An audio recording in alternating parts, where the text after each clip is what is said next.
ang kahirapan, huwag kang panghinaan. Darating at darating din tayo sa ating inaasam. Tuloy lang, Panginoon ay di tayo iiwanan.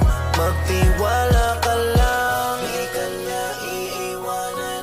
Basta magtiwala ka lang, di ka niya iiwanan. Basta magtiwala. Panginoon, di tayo iiwanan kahit na nahihirapan, patuloy na gumapang.